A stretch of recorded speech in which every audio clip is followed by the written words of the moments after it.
Avui he portat a la meva taula de treball el sistema solar. Recordeu el sistema solar? En parla d'ell altres vegades. El sistema solar està format per la nostra estrella, el Sol que ens dona la vida, ens dona tant calor com energia, però que també pot ser molt perillós, perquè està format per gasos i emeteix molta radiació. El que passa és que el nostre planeta, la Terra, està protegit per una capa que ens evita que el Sol ens creme. No obstant, tens que posar-te molta crema quan arribi l'estiu. El Sol és el centre del nostre sistema solar. Al seu voltant giren els planetes. El recorregut que fan els planetes es diu òrbita. Com podeu veure, els nostres planetes estan ara mateix girant al voltant del Sol. Vegeu que uns giren més a pressa i altres giren més a espaiet. Els que estan més prop del Sol giren més a pressa i els que estan més lluny giren més a espaiet, perquè tenen que recórrer més trajecte. El planeta que està més prop del Sol és Mercuri. Mercuri és un planeta fascinant. Està molt prop del Sol i la seva temperatura és molt elevada. És com estar dins d'un forn a moltíssima temperatura. Per això allí no hi ha quasi vida, no hi ha vida, almenys que sapiguem. I tampoc pot haver aigua, perquè s'evapora. Quan hi ha molt de calor, l'aigua s'evapora. Per això té aquest aspecte. El segon planeta que hi trobem és Venus. Venus és un planeta molt semblant a la Terra en quant al tamany que té.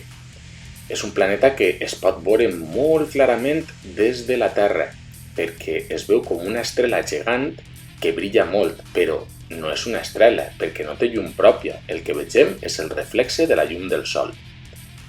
Al seu dintre hi ha unes temperatures molt elevades i moltes tormentes i gasos que no són respirables. El tercer planeta és molt important per a nosaltres i és el més conegut. Ara està per darrere del Sol, en la seva òrbita. Ara el veurem aparèixer per la part esquerra de l'estrella. El conegueu tots. S'anomena planeta blau, per el seu color blau. I aquest color li'l dona l'aigua. Mireu, ja està ahí. El conegueu? Sí, és la nostra casa, el planeta Terra. El planeta Terra, com vos he dit abans, és el planeta blau. Blau perquè té 4 parts, 3/4 parts de la Terra estan cobertes per aigua i és el que li dona aquest color blau. Però també vegem colors com el marró, com el verd i el blanc. El marró és de la Terra, el verd és dels boscos i el blanc són els núvols. Els núvols que són perquè l'aigua s'evapora i formen la pluja que tant necessitem per a viure. Podeu veure que hi ha 2 cossos que orbiten al voltant de la Terra. En aquest cas són 2 satèl·lits, un natural i un artificial. El natural és la nostra lluna. Vegeu? I l'artificial, en aquest cas, és l'Estació Espacial Internacional, on els científics pugen a fer experiments, i els astronautes. El planeta Terra només té una lluna, però altres planetes del sistema solar, ara ho veureu, tenen més d'una lluna. Vos agradaria tindre més d'una lluna i cada nit poder-ne veure vàries? A mi sí. Però bueno, la nostra lluna és molt important per a la vida també. Manté el planeta en una posició en la que ens permet tindre les estacions de l'any. El següent planeta que trobem és el planeta roig. Si mireu al cel una nit en la que es vegen moltes estrelles, és probable que vegeu una estrella de color rogeta. Bé, no és una estrella, és un planeta que reflexa la llum del Sol i, atès que és de color roig, brilla de color roig. Per tant, aquest planeta és el planeta Mart i, com podeu veure, té com 2 pedres flotant al seu voltant. Bé, aquestes 2 pedres són les seues 2 llunes, Deimos i Phobos. Aquest planeta l'haureu sentit molt en les notícies, perquè ara l'ésser humà està enviant naus espacials allí amb robots per a explorar-lo, per veure si en algun moment de la seva història ha tingut vida. I, per supost, si hi ha aigua al seu adintre, per tal d'anar amb les naus espacials. Després tenim un cinturó d'asteroides. És un cinturó que separa els planetes que són rocosos dels que són gasosos. A veure, vaig acostar-lo un poquet per a veure si es veu millor. Aquest cinturó d'asteroides són pedres molt grans, i si no que li ho pregunten als pobres dinosaures. Aquests asteroides estan en òrbita en el Sol. Pot ser que de tant en tant algun s'escape i vinga cap a dins, però de moment estiguem segurs. Els planetes que n'hi ha fora d'aquest cinturó d'asteroids són planetes gasosos, estan composats per gas, és a dir, si anàrem en una nau espacial allí i intentàrem aterrar, no podria. Aquest planeta és Júpiter, planeta més gran del sistema solar. És preciós, a mi m'encanta, perquè forma uns anells de colors molt bonics. Però aquests anells de colors no significa que tinga aigua, ni terra, ni vegetació, sinó que són gasos que estan en rotació i cada gas està composat d'un material i dona aquests colors.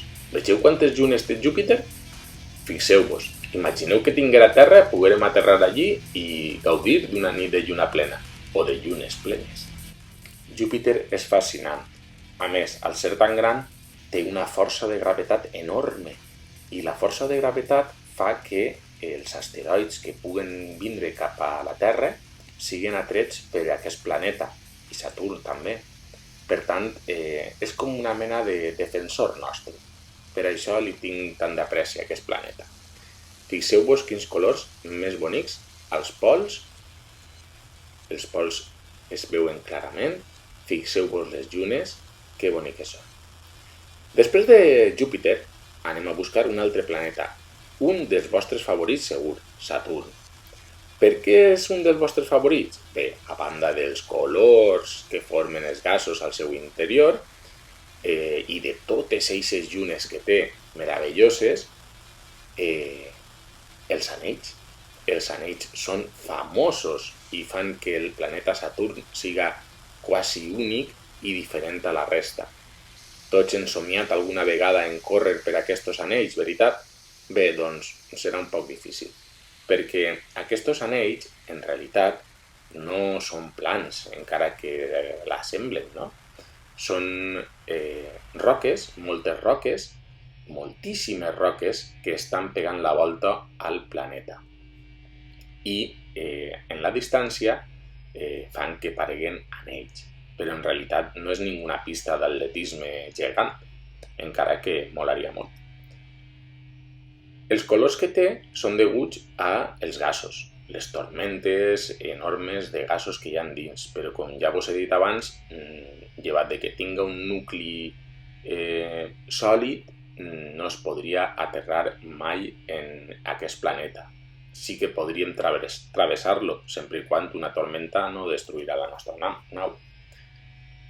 Bé, pensàveu que Saturn era l'únic planeta que comptava amb anells? Crec que no. Urà també ne té.